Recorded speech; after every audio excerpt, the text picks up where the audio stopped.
नमस्कार, मैं रवीश कुमार। हम मौजूद हैं मध्य प्रदेश के शाजापुर के एक जगह पे, और जहां पर अभी राहुल गांधी की रैली हुई है। ये इंटरव्यू लाइव हो रहा है और आप जानते हैं कि राहुल गांधी चुनौती देते रहे प्रधानमंत्री को कि वो आएं और लाइव बहस करें, तो वो तो हुआ नहीं। लेकिन राहुल गांधी खुद ये इंटरव्यू लाइव दे रहे हैं, तो समय कम है, तो हम उनसे जितना हो सकेगा बातचीत करने का प्रयास करेंगे। आपका स्वागत है राहुल। बहुत धूप है, लेकिन फिर भी मैं ये जानना चाहता हूं कि आप अपने भाषण में कह रहे थे कि दो विचारधाराओं की लड़ाई है। बहुत स्पष्ट नहीं हुआ राहुल गांधी किस विचारधारा से लड़ना चाहते हैं, क्या कमिटमेंट है उनकी इस लड़ाई का? जो विचारधारा देश में नफरत फैला रही है और जो देश की इंस्टीट्यूशंस हैं उस पर आक्रमण कर रही है, जो कॉन्स्टिट्यूशन पर आक्रमण कर रही है। सुप्रीम कोर्ट के 4 जजेस प्रेस के सामने आते हैं, कहते हैं कि हमें काम करना चाहिए। नोटबंदी होती है, आरबीआई के जो इंटेलिजेंस है, जो एक्सपीरियंस है, उसको परे करके प्रधानमंत्री जी 2 मिनट में 500,000 रुपए का नोट रद्द कर देते हैं। तो जो आरएसएस की विचारधारा है कि इस देश को एक संगठन चलाना चाहिए, उसके खिलाफ हम लड़ रहे हैं। इस देश में आप ही अकेले लड़ते नजर आते हैं। कांग्रेस बहुत डिफेंसिव हो जाती है आरएसएस के नाम पर, लड़ने के नाम पर। नहीं, कांग्रेस पार्टी के वर्कर्स के बिना मैं कौन हूँ? मैं तो कुछ नहीं हूँ। कांग्रेस पार्टी की जो वर्कर्स की आवाज आती है, जनता की जो आवाज आती है, वही तो मैं बोलता हूँ। नहीं, राहुल गांधी क्या है? कांग्रेस को लगता है, हाँ, कांग्रेस को लगता है कि आरएसएस की जो विचारधारा है वो इस देश के लिए ठीक नहीं है, उसे लड़ना चाहिए। हाँ, सिर्फ कांग्रेस को नहीं लगता है, देश की जनता को लगता है। जहां भी मैं जा रहा हूं, किसानों से बात कीजिए, युवाओं से बात कीजिए, माताओं बहनों से बात कीजिए, जहां भी मैं जा रहा हूं कह रहे हैं, लोग कह रहे हैं कि भाई हमें मतलब डर लग रहा है, कोई ऐसी शक्ति है जो हिंदुस्तान को कंट्रोल करने की कोशिश कर रही है। डर की बात करें।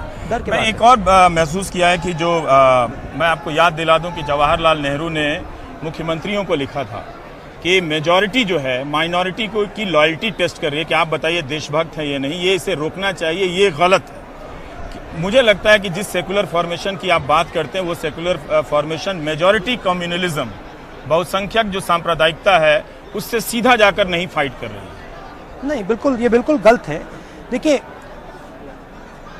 फाइट एक तरफ बीजेपी आरएसएस और दूसरी तरफ देश की जो प्रोग्रेसिव फोर्सेस हैं, जो ओपन माइंडेड फोर्सेस हैं, सब एक साथ लड़ रहे हैं। अब जरूर ये बात है कि उत्तर प्रदेश में उदाहरण के तौर पर बीएसपी और एसपी अलायंस में लड़ी और हम उस अलायंस में नहीं थे, मगर अगर आप देखें सब पार्टियां मिलकर बीजेपी के खिलाफ लड़ी और अग्रेसिवली लड़ रही है। पर ये ट्रेंड आ रहा है कि एकदम माइनॉरिटी को छोड़ दिया गया इस इलेक्शन में, वो सबसे डरा हुआ है। बिल्कुल नहीं। किसी भी आवाज को, हिंदुस्तान में किसी भी आवाज को नहीं छोड़ा गया है। गांधी जी ने कहा था जो लाइन में आखिरी खड़ा है उसकी रक्षा करनी है, और हम हिंदुस्तान के हर नागरिक की रक्षा करेंगे, एक को नहीं छोड़ेंगे। और मैं आपको बता रहा हूं, अगर आरएसएस के लोगों के खिलाफ किसी दिन अन्याय हो, अगर उनके खिलाफ हिंसा का प्रयोग हो, तो मैं उनकी भी मदद, उनकी भी रक्षा करूंगा। मेरा कहना है कि ये देश प्यार का देश है। इस देश में प्यार की भावना जीतती है, और इस देश में जो भी हुआ है, जो भी प्रगति आई है, वो इस देश की प्यार की भावना के बल पे आई है। आप बार बार नरेंद्र मोदी को नफरत से भरा हुआ व्यक्ति कहते हैं, क्या आपको लगता है कि वो नफरत से भरे हुए हैं, इतना हेट्रेड है उनमें? पर्सनल हेट्रेड है, बहुत ज्यादा। हाँ, और पर्सनल हेट्रेड है। राहुल, मैं बताता हूँ, मैं उनसे मिलता हूँ पब्लिक फंक्शन में, मैं प्यार से मिलता हूँ, बट उनका जो पर्सनल रैपोर्ट भी है वो भी मतलब लगता है कि तो दुश्मन मिलने वाले इस तरह से मुलाकात हो जाती है। मैं रिस्पेक्टफुली बात करता हूँ, प्यार से बात करता हूँ, वो रिस्पॉन्स नहीं देते। पर राहुल, आपने सारे इंटरव्यू में इस बात को महत्व नहीं दिया कि वो आपके परिवार पर हमला करते हैं। पर मेरा सवाल है कि जब 5 साल तक लगातार नेहरू पर हमला हुआ तो वो सिर्फ परिवार का मामला नहीं था। नेहरू के फाउंडेशन पर एक विचारधारा खड़ी थी जिस पर आपकी भी पार्टी चलती है।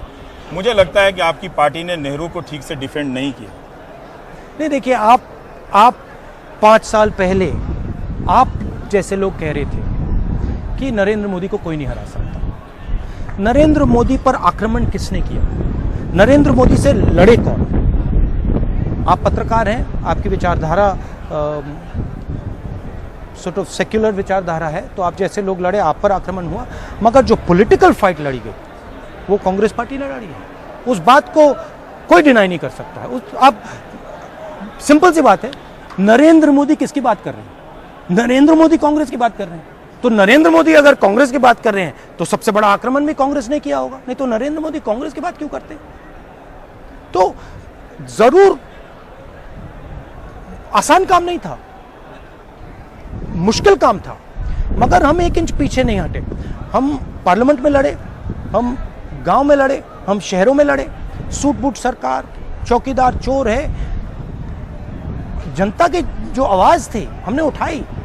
राहुल, आप कहते हैं कि आप जब भी आपसे आज आपने कह रहे हैं, देखिए, आज कोई भी पत्रकार नहीं कह रहा है कि नरेंद्र मोदी चुनाव जीत रहा है, कोई भी नहीं कह रहा है। आप मुझसे मिलते हैं, आप नहीं, बाकी पत्रकार कल मुझसे मिले, मुझसे कहते हैं हाँ भाई इस बार तो बहुत मुश्किल लग रहा है, नरेंद्र मोदी नहीं आ पाएंगे। आपसे जब भी पूछा जाता है कि आप प्रधानमंत्री बनेंगे तो आप टाल देते हैं। मैं ये जानना चाहता कि पिछले 10 साल यूपीए की जब सरकार थी तो आप सरकार के भीतर नहीं थे, तो क्या आपकी सरकार के भीतर कोई भूमिका होगी? जब हमारी सरकार थी, मैंने मनमोहन सिंह जी को कमिटमेंट दिया था कि सरकार मनमोहन सिंह जी चलाएंगे और मैं उस सरकार में इंटरफेयर नहीं करूंगा। इसीलिए मेरा उनसे पहले कमिटमेंट था कि मैं सरकार में नहीं आऊँ। और मैंने कांग्रेस, उस टाइम के कांग्रेस प्रेसिडेंट को भी पहले शुरुआत में बोल दिया था कि मनमोहन सिंह प्राइम मिनिस्टर हैं, मैं कांग्रेस में काम कर रहा हूँ, मैं पॉलिटिकल एक्टिविटी कर रहा हूँ, मैं कांग्रेस पार्टी को मजबूत करने का काम कर रहा हूँ, मगर मैं सरकार में काम नहीं करता। डे 1 से मैंने क्लियर कर दिया। राहुल गांधी तैयार हैं? नहीं, सुनिए, डे 1 से मैंने कहा अब 23 तारीख को जनता डिसाइड करेगी, जनता कहेगी उनके दिल में क्या है, जनता कह देगी। अब जैसे मैंने स्टेज में कहा, जनता मालिक है, जो जनता कहेगी उसका पालन मैं करूंगा। मैं ये मगर कि अगर जनता कहेगी तो आप सरकार में होंगे? जो जनता कहेगी मैं करूंगा। तो जनता कहेगी आप करेंगे? जो भी वो कहेगी मैं करूंगा। वो मालिक है। मैं 23 मई से पहले इस बारे कभी नहीं कहूंगा, मैं कह ही नहीं सकता हूं, क्योंकि जनता ने डिसीजन नहीं लिया। मैं इस बात पे आता हूं कि आपने एक और बात कही, हाँ। परिवार की बात कही, और नरेंद्र मोदी राजीव जी के बारे में बोलते हैं, इंदिरा जी के बारे में बोलते हैं, नेहरू जी के बारे में बोलते हैं। मेरे परिवार से उनका ज्यादा ऑब्सेशन, मतलब मेरे इमोशनल नहीं होते कि माँ के बारे में, पिता के बारे में, दादी के बारे में कहा जा रहा है, इमोशनल नहीं होते? नहीं, मैं अपने पिता की सच्चाई जानता हूँ, मैं अपनी माता की सच्चाई जानता हूँ, मैं दादी परदादा की सच्चाई जानता हूँ, तो आप जो भी कहना कह दीजिए, सच्चाई तो मैं जानता हूँ ना। तो मुझे क्या फर्क पड़ रहा है? अगर वहाँ पे कोई मतलब उल्टी सीधी बात बोल रहा है, वो बोल रहा है ना, मुझे उससे क्या फर्क पड़ रहा है? पर वो बार-बार कहते हैं कि राहुल गांधी नामदार हैं, वो बहुत संघर्ष के बैकग्राउंड से आए हैं, आप राहुल बाबा कहते हैं अमित शाह। हाँ, ठीक है, बिल्कुल सही। आप चुनाव लड़े हमसे, देखते हैं कौन जीतता है, पता लग जाएगा काम किसने किया। 23 मई को तो पूरा का पूरा साफ हो जाएगा ना, 23 मई के बाद पूरा पता लग जाएगा। तो आप उस 23 मई का इंतजार कर? मैं तो जनता की आवाज को सुनूंगा। 23 मई को पूरा का पूरा पता लग जाएगा किसने क्या किया, किसने काम किया। सच्चाई देखिए, सच्चाई रवीश जी, सच्चाई तो बाहर आती है, सच्चाई को कोई नहीं छुपा सकता। नरेंद्र मोदी जवाहरलाल नेहरू के बारे में बोले हैं, पिछले चुनाव में आते थे, कहते थे 2 करोड़ युवाओं को रोजगार दूंगा, कहते थे 15 लाख बैंक अकाउंट में डाल दूंगा, कहते थे किसानों को मैं सही दाम दिलवा दूंगा। उसकी सच्चाई आपने देख ली, देश ने देख ली। पर वो अब वो भविष्य की बात तो नहीं कर सकते, प्रेजेंट की भी बात नहीं कर सकते। प्रेजेंट की बात करते हैं तो हम कहते हैं चौकीदार चोर है, इस पल चौकीदार चोर है, अनिल अंबानी को पैसा दिया, तो प्रेजेंट की बात नहीं कर सकते। मेरा एक सवाल है, आप अडानी और अंबानी पे अटैक करते हैं, हाँ ठीक है, तो प्रेजेंट की बात नहीं करते, हाँ, तो बीते हुए समय की बात करेंगे। बीते हुए समय की बात करेंगे तो परिवार की बात तो करनी पड़ेगी। मेरे ऊपर आक्रमण करना है तो मेरे परिवार के बारे में बात करेंगे। क्या मगर नरेंद्र मोदी जी का समय बीत गया है, समय बीत गया है नरेंद्र मोदी का? और प्यार से कह रहा हूँ। क्या राहुल गांधी का समय आ गया है? नहीं, जनता वो का जनता कह रही है। मैं ये जानना जनता चाहता हूँ, आप राहुल अडानी अंबानी पे देखिए राहुल गांधी की पॉलिटिकल फिलोसफी, राहुल गांधी कुछ नहीं है। राहुल गांधी को मिटाना चाहता है। राहुल गांधी जनता की आवाज बनना चाहता है। राहुल गांधी, आप अपना सेल्फ नहीं रखना चाहते जनता के बीच में? मैं सेल्फ को नष्ट करना चाहता हूं, मैं सेल्फ को खत्म करना चाहता हूं। मैं चाहता हूं जब मैं किसान के घर जाऊं तो राहुल गांधी की आवाज ना हो, सिर्फ किसान की आवाज हो। बिल्कुल जो प्योर, उसके दिल में जो बिल्कुल प्योर दर्द है वो राहुल गांधी समझे। अगर राहुल गांधी की आवाज बोलती है, राहुल गांधी उस बात को नहीं समझ सकता। और राहुल, एक आपने और यही किसान की बात नहीं कर रहा हूँ, किसान की बात नहीं कर रहा हूँ, मैं मजदूरों की बात कर रहा हूँ, मैं रवीश की बात कर रहा हूँ। अभी मैं रवीश से बात कर रहा हूँ। मैं समझना चाहता हूँ कि रवीश क्या फील कर रहा है, रवीश किस प्रकार से सवाल पूछ रहा है, रवीश चाहता क्या है, और मैं उसकी मदद कर सकता हूँ, कैसे कर सकता हूँ। क्या आप ये कहना चाहेंगे कि क्रोनी कैपिटलिज्म की बात करते हैं, अडानी अंबानी की बात करते हैं, हम इस बात पर कैसे भरोसा करें? क्योंकि अंबानी ने खुद कहा कि आपकी पिछली सरकार में 1 लाख करोड़ के प्रोजेक्ट मिले। क्रोनी कैपिटलिज्म उनका भी उस दौर में भी हिस्सा रहा है।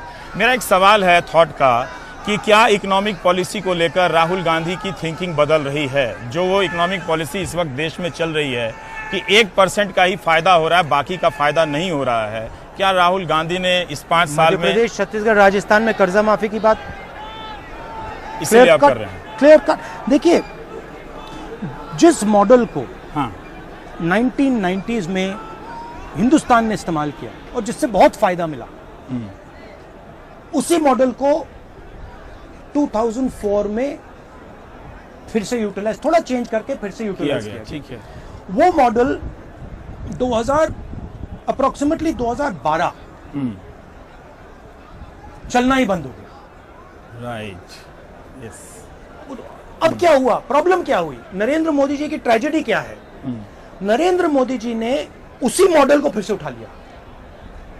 2004 का जो मॉडल था, 2009 का जो मॉडल था, और जो 12 में चूक गया, उसको जिसको हम एक्सेप्ट कर रहे हैं। मैं मनमोहन सिंह जी एक्सेप्ट करेंगे, मैं एक्सेप्ट करूंगा कि जो 2004 में बहुत बढ़िया चला, 2009 में चला, 2012 में किसी ना किसी कारण फेल हो गया, चल नहीं रहा था। मैंने मनमोहन सिंह जी से बात की उस टाइम, और मैंने उन बातों में उन्होंने कहा, राहुल, जो 2004 और 2009 के बीच में चल रहा था वो चल नहीं रहा। घड़ी भाग रही है, मेरे सवाल भी भाग रहे हैं, वो नहीं, बार-बार। मगर मैं आपको थोड़ा गहराई में देना चाहता हूं। तो कांग्रेस पार्टी को अब, हिंदुस्तान को अब एक नया मॉडल निकालना पड़ेगा, मगर पास्ट से फ्यूचर को जोड़ना पड़ेगा। पास्ट को भूल नहीं सकते, तो कंटिन्यूटी लेनी पड़ेगी। मगर ये जो आपने सवाल उठाया कि 2% लोग, 3% लोग सारा का सारा फायदा उठा लेते हैं, ये सेंट्रल कंसर्न है। अगर आप हिंदुस्तान को मजबूत बनाना चाहते हैं तो इसको करेक्ट करना ही पड़ेगा। एक राहुल गांधी के बारे में जो आपके आलोचक हैं वो कहते हैं कि आप छुट्टी ले लेते हैं, नरेंद्र मोदी तो सोते ही नहीं है, 3 ही घंटे सोते हैं और पूरा 18 घंटे काम करते हैं, राहुल गांधी काम नहीं करते। काम का मतलब क्या होता है? काम का मतलब जनता से बात करना, काम का मतलब जनता की बात, आवाज सुनना, काम का मतलब जो जनता कहती है उसके बारे में सोचना, ये काम है हमारा। तो मैंने नरेंद्र मोदी जी से कहा, देखिए, आप रात को सोते नहीं हैं, आप 3 घंटे सोते हैं, सिर्फ 3 घंटे सोते हैं। आइए मेरे से डिबेट कर लीजिए, आइए भ्रष्टाचार पे कर लीजिए, आइए इकोनॉमिक्स पे कर लीजिए, नोटबंदी पे कर लीजिए, जीएसटी पे कर लीजिए, किसानों की समस्या पे कर लीजिए। वो भ्रष्टाचार पे आप पे ही आरोप लगा देते हैं कि वो आप जमानत पर हैं नेशनल हेराल्ड केस में, रॉबर्ट वाड्रा आप प्राइम मिनिस्टर हैं, आप प्राइम मिनिस्टर, एक्शन लीजिए ना, इंक्वायरी कराइए। आप क्यों नहीं कर रहे हैं? आपके हाथ में पूरे औजार हैं, सब औजार हैं। राफेल पे भी करा दीजिए, थोड़ा सा, मतलब 5 मिनट राफेल पे इंक्वायरी करा दीजिए। मैंने कहा, आइए, आप 3 घंटा सोते हो, ठीक है, आइए मेरे साथ डिबेट कर लीजिए। और आपकी डिग्री क्या है? बार बार ये सवाल आता है, लोग बार बार क्यों पूछते हैं ये सवाल? एमफिल डिग्री है कैम्ब्रिज की। एमफिल डिग्री है, उसकी कॉपी मैं आपको कॉपी दिखा दूंगा आपको। आपने एंटायर पॉलिटिकल साइंस में पढ़ी है? किस में पढ़ाई किया?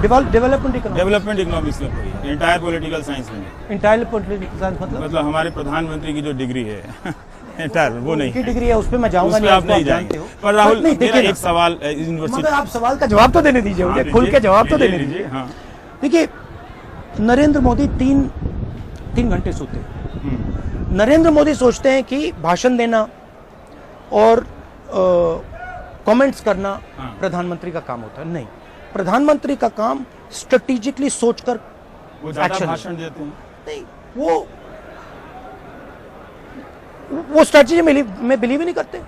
उनकी किसी भी काम में स्ट्रेटजी नहीं है।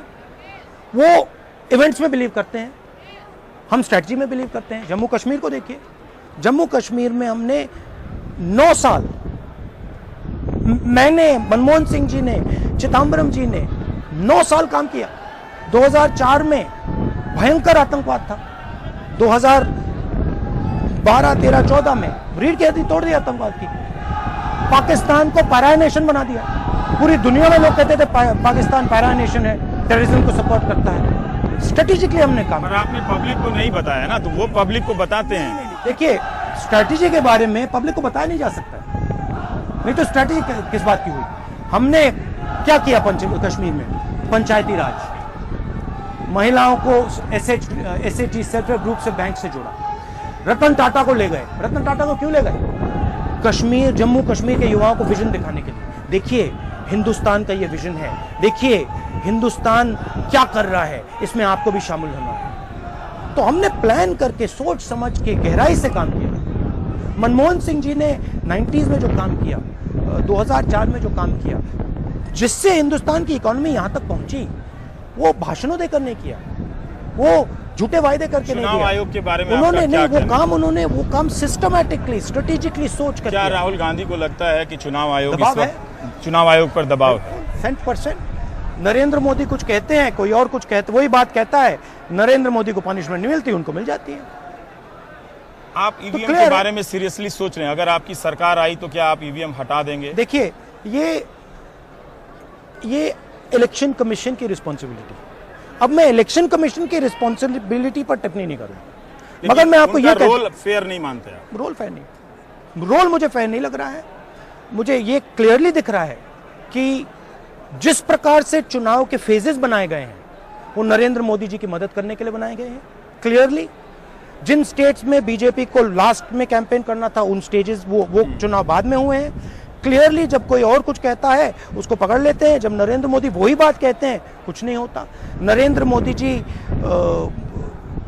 अलग अलग तरीके से, गलत तरीके से बोलते हैं, उनका कुछ कार्रवाई नहीं होती। तो है, पित्रोदा ने ऐसा क्यों बोला? गलत बोला, गलत बोला मैंने आप बोला convince उनको, हैं कि उन्होंने मैंने गलत बोला, आज बोला मैंने, ये बिल्कुल गलत है, ऐसे नहीं बोला और जा अब सकता। 84 को लेकर बहुत डिबेट हो गया है, तो राहुल गांधी की क्या उस पर 84 पर बीजेपी कहती है आप जिम्मेदार हैं। हाँ। कोई डिबेट नहीं है। मैंने कल बोला 84 वॉज अ ट्रेजिडी, भयंकर ट्रेजिडी, एंड जिन्होंने भी 84 में गलत काम किया है 100% उनको बुक करा जाना चाहिए, जेल होनी चाहिए, सजा होनी चाहिए। मैं कोई उस पर डिबेट नहीं। कमिटमेंट चाहता हूं। आपने कहा 1 साल में 4 लाख लोगों को नौकरी दे देंगे। मैं 1.5 साल से नौकरी सीरीज कर रहा 4 हूं लाख नहीं, सरकारी 22 परीक्षाओं से। 22 हाँ, 22 लाख बोला। मैं ऐसे किसी स्टाफ सिलेक्शन को नहीं जानता जो 1 साल में बिना कोर्ट केस, धांधली, पेपर लिख के दे देगा। क्या वाकई, और ये बयान उसी तरह से चलेगा जैसे 15 लाख वाला चलता है? क्या वाकई राहुल गांधी सीरियस हैं कि इस स्टाफ सिलेक्शन कमिशन किसी भी स्टेट में अच्छा नहीं है? दो चीजें हैं, या किसी भी स्टेट में अच्छा नहीं है, ये मैंने देखा है। क्या आप ठीक, लड़के बहुत परेशान हैं। हम पूरी कोशिश करेंगे। हमारा असेसमेंट है कि हम 1 साल के अंदर 22 लाख सरकारी नौकरियां दे देंगे, अगर हम वहां नहीं परीक्षा रुकेंगे। कराकर बिना धांधली के, बिना कोर्ट केस के। हमारी पूरी कोशिश होगी, मगर हम वहां नहीं रुकने वाले, हम वहां नहीं रुकने वाले हैं। मैनिफेस्टो अगर आप पढ़ेंगे, हेल्थ केयर में और एजुकेशन में हम पब्लिक एक्सपेंडिचर बढ़ाने वाले हैं, और जबरदस्त तरीके से। आपने मालदा में कहीं कहा था कि सरकारी कॉलेज का नेटवर्क आप बेहतर करेंगे। आपके यूपीए के समय में भी उस पर ध्यान नहीं दिया गया, और इस सरकार में और भी ध्यान नहीं दिया। यूपीए के समय ध्यान दिया था, पर आपको सीरियसली लगता है कि आप इस पे एक्सपेंडिचर बढ़ाएंगे? जिलों में, कस्बों में जो कॉलेज की हालत खराब है उसको आप ठीक करेंगे? अर्बन हिंदुस्तान में बिना पब्लिक हेल्थ केयर सिस्टम, बिना पब्लिक एजुकेशन सिस्टम काम नहीं बन सकता, हो ही नहीं सकता। तो प्राइवेट इंस्टीट्यूशंस का रोल है, पब्लिक इंस्टीट्यूशंस का रोल है। पब्लिक इंस्टीट्यूशन रास्ता दिखाता है, आईआईटी दुनिया को बताता है। वो जो आप कह रहे हैं कि 2012 तक जो मॉडल चूक गया, अब इसको नया इन्वेंशन करना पड़ेगा, सरकार की भूमिका को बढ़ानी पड़ेगी। सरकार की भूमिका हेल्थ केयर और एजुकेशन बढ़ानी पड़ेगी और हाई क्वालिटी इंस्टीट्यूशंस देने पड़ेंगे। देखिए, हम एम्स की बात करते हैं, हम आईआईटी की बात करते हैं, बहुत अच्छे इंस्टीट्यूशंस हैं, मगर 1950s के इंस्टीट्यूशंस हैं, 2019 के इंस्टीट्यूशंस नहीं। हम 2019 के इंस्टीट्यूशंस बनाना चाहते हैं, हेल्थ केयर में, एजुकेशन में। और आइडिया क्या है? एक, बेसिक नीड्स को कवर करना, और दूसरा, प्राइवेट प्लेयर्स को मालूम हो कि हाँ भैया आईआईटी है, ये हाईएस्ट क्वालिटी का इंस्टीट्यूशन है और हमें इनसे मुकाबला करना है। तो एक गाइड का काम और दूसरा नेटवर्क बनाने का। आपने अपने मैनिफेस्टो में मीडिया के बारे में भी कहा है कि कुछ मैकेनिज्म लाना पड़ेगा जिसमें फेयरनेस हो। आपका इंटरव्यू तो चल जाता है और छप जाता है, लेकिन फिर भी आपको लगता है कि ऑपोजिशन को फेयर स्पेस मिलता है मीडिया में? इस पिछले 5 साल में ऑपोजिशन को फेयर स्पेस मीडिया में नहीं मिला। आपको लगता है कि ये स्ट्रक्चर ठीक करने की जरूरत है? बिल्कुल फेयर स्पेस नहीं। मतलब मैं आपको बताऊं, Rafale is open and shut.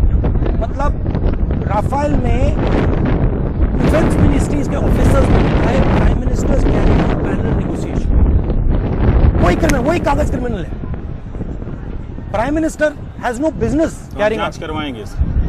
जांच होगी, मैं नहीं करवाऊंगा। कानून तोड़ा गया है तो होगी जांच, मगर राफेल जैसे मुद्दे पर प्रेस उठाती नहीं।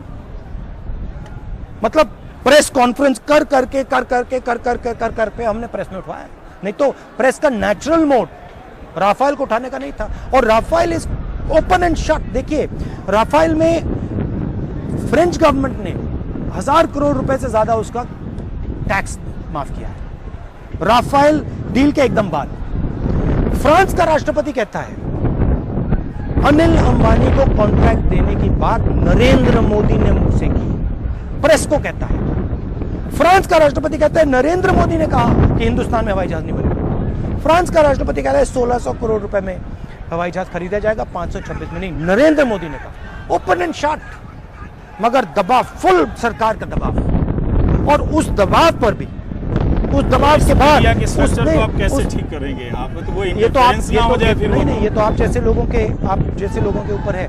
मगर उस दबाव के बाद कांग्रेस पार्टी राफेल के खिलाफ खड़ी रही, सच्चाई के साथ खड़ी रही, 1 इंच पीछे नहीं हटे, और उसका नतीजा है कि आज चौकीदार चोर है। प्रेस की बातचीत करने के बाद, डिस्कशन के बाद, और बिना किसी आवाज के दबाए हम ये काम कर सकते हैं। आपकी जगह है, आपका रोल है। किसी पत्रकार ने मुझे पूछा, was the press unfair to Rahul Gandhi? No, press is not unfair to anybody. ये आपका काम है। कभी कभी आप थोड़ा ज्यादा कर देते हो, अच्छा है, करना चाहिए। आपका मजाक उड़ाया गया, आपको पप्पू कहा गया, लतीफे बनाए गए, मीम बनाया गया, गुस्सा नहीं आया आपको? नहीं, मुझे तो मजा आया। आपको मजा आ रहा था? मुझे, मैं आप बता रहे, मैं पर्सनली नहीं लिया। अरे कहाँ पर्सनली? मुझे इससे बड़ी, मतलब इससे बड़ा गुरु हो ही नहीं सकता। आप मेरे गुरु हो, आप तो सब मेरे गुरु। मजाकों से आप हंस रहे थे और सीख रहे थे। मुझे तो मजा लगा, मुझे बहुत अच्छा लग रहा है। पर बहुत लोगों ने कहा कि मजाक उड़ता है तो इनमें लीडर बनने की संभावना नहीं है। आप सीख रहे थे उसी दौरान? मैं सबसे सीखता हूं।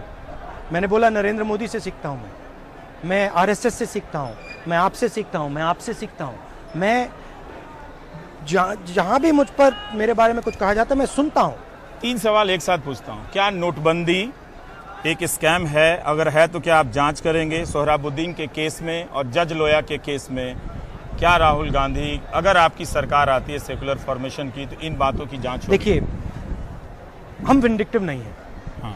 तो हम जिस प्रकार से नरेंद्र मोदी काम करते हैं, हम वैसा काम नहीं करते। मगर अगर कानून तोड़ा गया है, अगर गलत काम किया गया है, तो then law will take its course. Law will be allowed to take its course. Law will not be pressurized one way or another way. आपको लगता है जुडिशरी भी प्रेशराइज में है? मुझे क्या लगता है, 4 सुप्रीम कोर्ट जजेस ने कहा, 4 सुप्रीम कोर्ट जजेस प्रेस के सामने आए, कहते हैं भैया हमें काम नहीं करने दिया जा रहा है। कौन सी शक्ति उनको काम नहीं करने दे रही है? किसकी बात कर रहे थे वो? उसी शक्ति से हम लड़ रहे हैं, उसी शक्ति से हम लड़ रहे हैं, उसी शक्ति से आप लड़ रहे हैं। और आपको भी बहुत हेट मेल आता है, आपके ऊपर भी आक्रमण होते हैं, मैं समझता हूं। पर राहुल, प्रियंका संसद में जाएंगी। आप भी काफी बहादुर हैं, मुस्कुरा लीजिए थोड़ा। प्रियंका संसद में जाएंगी, 1 सेकंड 2 सेकंड भैया आप कंक्लूड करना पड़ेगा। बस कंक्लूड। प्रियंका आपको संसद में मुस्कुरा लिया जाएंगी, मैंने। प्रियंका संसद में जाएंगी, अब देखना पड़ेगा। देखना वायनाड या अमेठी कहीं से। अब तो दोनों के चुनाव हो गए, आप बोल सकते हैं। नहीं, इसके बारे में सोचा नहीं मैंने। इसके बारे में आपने नहीं Realistically सोचा? नहीं मायावती से आपका क्या झगड़ा है? उन्होंने आपके लिए अपील की है। मुझे मायावती जी देश में एक सिंबल है, हमारी पार्टी की नहीं है, बीएसपी के हैं, मगर देश में उन्होंने एक मैसेज दिया। मैं उनका आदर करता हूं, मैं उनका रिस्पेक्ट करता हूं, मैं उनसे प्यार करता हूं, अच्छी लगती है मुझे। जरूर बीएसपी में लड़ाई है, तो पॉलिटिकल फाइट में कांग्रेस पार्टी की विचारधारा के लिए हमें लड़ना पड़ेगा। लेकिन और उनके हमारी कंट्रीब्यूशन को आप रेस्पेक्ट करते हैं। अरे मैं उनका कंट्रीब्यूशन रिस्पेक्ट करता हूं, मैं अखिलेश का करता हूं, स्टालिन जी का करता हूं, मैं उससे भी आगे जाता हूं। नरेंद्र मोदी जी का भी कंट्रीब्यूशन है। नरेंद्र मोदी जी ने दिखाया देश को किस प्रकार नहीं चलाना चाहिए। नरेंद्र नहीं दिखाया, मैं उससे मैं ये कंट्रीब्यूशन है कि देश को किस प्रकार नहीं चलाया जाना चाहिए। कंट्रीब्यूशन है। मैंने देखा कि अगर आप बिना किसी से सोचे, बिना किसी से सुने, बिना किसी की आवाज सुने अगर आप नोटबंदी जैसा काम करेंगे, देश का नुकसान होगा। कंट्रीब्यूशन है। और एक और कंट्रीब्यूशन है नरेंद्र मोदी का जो जरूरी है, कम्युनिकेशन स्किल। नरेंद्र मोदी की कम्युनिकेशन स्किल कोई मैच नहीं कर सकता। कोई मैच नहीं कर सकता। आप कोशिश भी नहीं करेंगे। नहीं, पर आप काफी सहज हो गए हैं टेलीविजन इंटरव्यू को लेकर। इतना लेट क्यों किया? आप प्रिंट को इंटरव्यू दे रहे थे, टीवी तक आने में कुछ बुनियादी शक था आपके भीतर? हेजिटेशन? नहीं, hesitation. Be honest. No hesitate. I am not hesitate. नहीं ऐसा क्या ज्यादा से ज्यादा क्या होगा? गलती हो जाएगी, ज्यादा से ज्यादा गलती हो जाएगी। ज्यादा से ज्यादा लोग कहेंगे राहुल ने गलत आंसर दे दिया, तो क्या होगा? गलतियां तो होती रहती है, कल भी होंगी, परसों में होंगी, पहले भी हुई है। राहुल गांधी, बहुत बहुत शुक्रिया आपसे। थैंक यू रोहित जी। कि आप और आप यहाँ आए इतनी दूर से, थैंक यू। आप धूप में बैठे हैं, मुझे तो आदत मुझे है, धूप पर अच्छी मुझे लगती लगा है। नहीं कि मुझे आपको धूप अच्छी। बहुत बहुत थैंक यू। Thank you.